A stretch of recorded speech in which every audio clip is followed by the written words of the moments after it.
Today on the Stay at Home Chef, I'm showing you how to make the most amazing coconut cake. This cake is full of the most amazing coconut flavor. I promise you this will be one of the best coconut cakes you've ever had. To start, you'll need half a cup of softened salted butter. Plop it into a mixing bowl along with half a cup of vegetable oil and 1.5 cups of granulated sugar. And we're gonna cream this together for 2 minutes.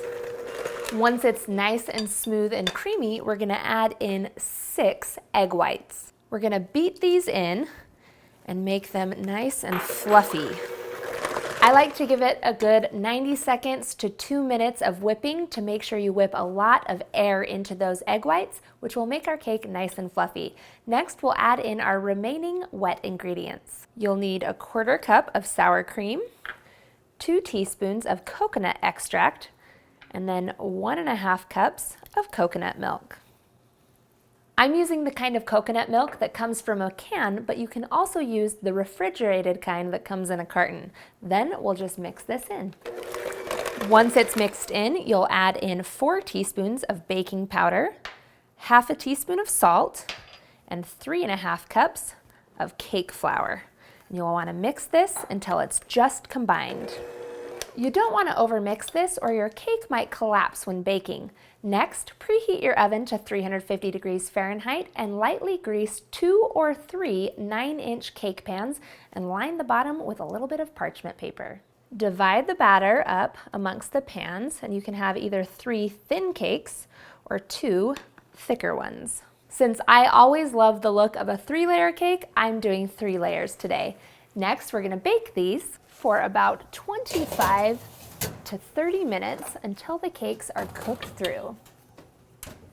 While the cakes are baking, we can put together a coconut cream cheese frosting. You'll need 16 ounces of softened cream cheese. Plop that into a large mixing bowl along with 1 cup of softened salted butter and 1 teaspoon of coconut extract, and beat this together. Give that a good 2 minutes of beating to incorporate a lot of air into it, make it light and fluffy. Then we're gonna add in 3 cups of powdered sugar. I like to add it in about a cup at a time so that it easily mixes in without flying everywhere.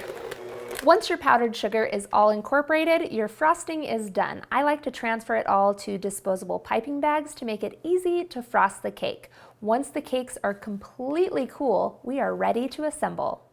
You want to frost in between all of the layers.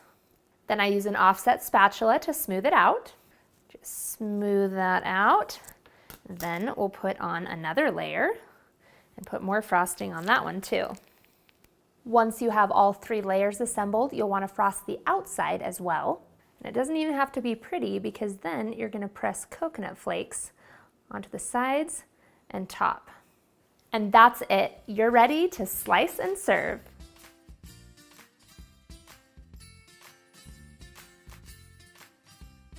Thanks for watching. You can find the full written recipe in the video description. Be sure to subscribe, like, and follow, and check out the rest of my videos where you can find hundreds of restaurant quality recipes you can easily make at home. See you later.